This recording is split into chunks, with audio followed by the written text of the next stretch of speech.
नमस्कार सभी को। मैं महेश चंद मीना, पीजीटी हिंदी, केंद्रीय विद्यालय गंगापुर सिटी।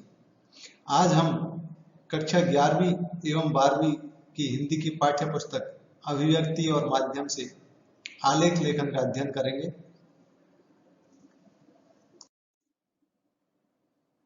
आलेख लेखन। आलेख लेखन क्या होता है? आलेख लेखन की परिभाषा क्या है, इसके बारे में जानते हैं। सबसे पहले आलेख लेखन गद्य लेखन की वह विधा है जिसमें एक विषय पर विचारों की श्रृंखला बनी होती है तथा सर्वांगपूर्ण रचना होती है। आलेख लेखन क्या है? आलेख लेखन अर्थात किसी एक विषय पर प्रधान छोटी सी संयुक्त रचना को आलेख कहते हैं, जिसमें तथ्यात्मक, विश्लेषणात्मक अथवा विचारात्मक संपूर्ण जानकारी होती है। आलेख एक छोटी सी संयुक्त रचना होती है जिसमें तथ्यात्मक जानकारी होती है, विश्लेषणात्मक जानकारी होती है और विचारात्मक, ये संपूर्ण जानकारी आलेख में समाहित होती है।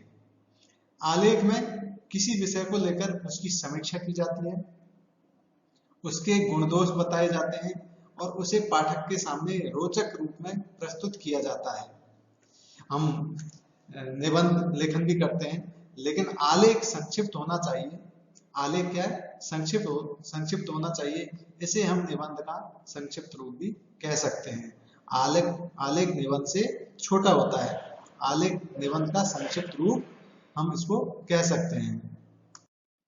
आलेख लेखन के विषय क्या होते हैं? आलेख लेखन हम किस पर आलेख लिख सकते हैं, उसके बारे में बताया गया है। आलेख ज्वलंत मुद्दा, कोई भी ज्वलंत मुद्दा होता है उस पर हम आलेख लिख सकते हैं। शिक्षा, स्वास्थ्य, रोजगार, जनसंख्या, महिला सुरक्षा आदि अन्य और भी कोई मुद्दे, ज्वलंत मुद्दे हैं, उन पर हम आलेख लिख सकते हैं। प्रसिद्ध कोई भी विषय, खेल से संबंधित हो, राजनीति से संबंधित हो, अर्थव्यवस्था, समाज, फिल्म आदि, ये कोई भी प्रसिद्ध विषय पर हम आलेख लिख सकते हैं। प्रसिद्ध व्यक्तित्व, कोई महान कलाकार, स्वतंत्रता सेनानी, सामाजिक कार्यकर्ता आदि कोई प्रसिद्ध व्यक्तित्व हो, उस पर आलेख लिखा जा सकता है। किसी अवसर पर कोई समारोह हो, पर्व हो या कोई दिवस हो, उस पर भी आलेख लिखा जा सकता है। आलेख लेखन के मुख्य अंग। आलेख लेखन के 3 मुख्य अंग हैं: शीर्षक, प्रतिपादन और निष्कर्ष। सबसे पहले आलेख का शीर्षक लिखा जाता है। शीर्षक संक्षिप्त होना चाहिए, संक्षिप्त रूप में शीर्षक लिखा जाना चाहिए। प्रतिपादन, आलेख लेखन का जो विषय होता है उसके प्रतिपादन में तारतम्यता हो और क्रमबद्धता हो। आलेख लेखन के विषय के प्रतिपादन में तारतम्यता हो और क्रमबद्धता हो। अंत में तुलनात्मक विश्लेषण करके निष्कर्ष निकाला जाता है और अंत में तुलनात्मक विश्लेषण करके निष्कर्ष निकाला जाता है। आलेख लेखन के आवश्यक तथ्य। आलेख लिखते समय हमें निम्न बातों का ध्यान रखना चाहिए। विषय पर सम्यक चिंतन।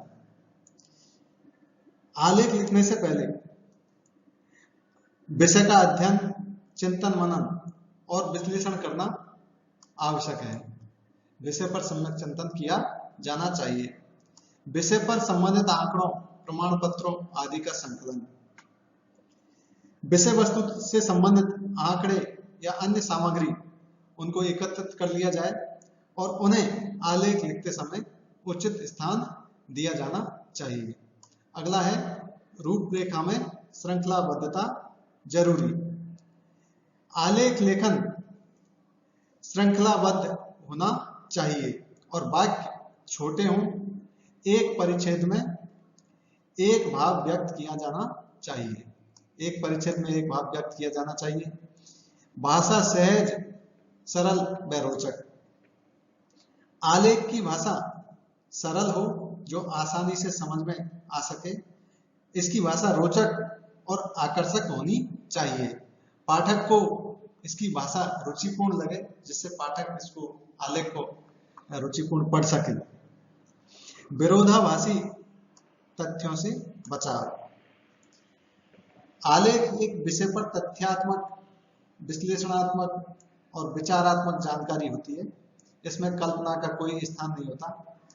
अतः आलेख लिखते समय हमें विरोधाभासी तथ्यों से बचना चाहिए। प्रस्तावना व समापन का रोचक व निष्कर्षात्मक रूप। आलेख की शुरुआत रोचक होनी चाहिए, साथ ही आलेख की समाप्ति रोचक हो एवं निष्कर्षपरक होनी चाहिए। आलेख लेखन का उदाहरण, राष्ट्रीय एकता दिवस। 2014 में मोदी सरकार ने 31 अक्टूबर को राष्ट्रीय एकता दिवस के रूप में मनाने का फैसला किया। तब से प्रतिवर्ष भारत में 31 अक्टूबर को राष्ट्रीय एकता दिवस मनाया जाता है। यह दिन सरदार वल्लभ भाई पटेल की जयंती का दिन है। इस दिन देश पटेल के प्रयासों और योगदान का जश्न मनाता है। सरदार वल्लभ भाई पटेल का जन्म 31 अक्टूबर 1875 को नाडियाद, गुजरात में हुआ था। सरदार वल्लभ भाई पटेल एक कर्मठ व्यक्ति थे। उनकी सफलताएं उनसे भी बड़ी हैं। उन्होंने भारत की स्वतंत्रता में महत्वपूर्ण भूमिका निभाई। स्वतंत्रता के समय पटेल ने देश की 565 रियासतों को भारतीय संघ के साथ एकीकृत करने में योगदान दिया। अगर सरदार पटेल निरंतर प्रयास नहीं करते तो आज भारत की जगह बहुत सारे देश होते जो एक दूसरे से लड़ते रहते।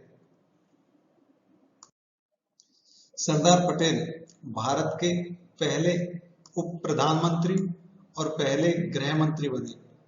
15 दिसंबर 1950 को दिल का दौरा पड़ने से उनकी मृत्यु हो गई। सरदार पटेल को भारत का बिस्मार्क एवं भारत का लौह पुरुष कहा जाता है। 2018 में भारत सरकार द्वारा गुजरात के नर्मदा नदी पर सरदार वल्लभ भाई पटेल की 182 मीटर 597 फीट ऊंची मूर्ति स्टैच्यू ऑफ यूनिटी का निर्माण किया। यह विश्व की सबसे ऊंची मूर्ति है। यह राष्ट्रीय एकता के प्रतीक पुरुष व देश का गौरव है। सरदार पटेल ने देश को एकता के सूत्र में बांधा। एकता का यह मंत्र हमारे जीवन में संस्कार की तरह है। विविधताओं से भरे भारत देश में हमें हर स्तर पर एकता के इस मंत्र को मजबूती देते रहना चाहिए। धन्यवाद।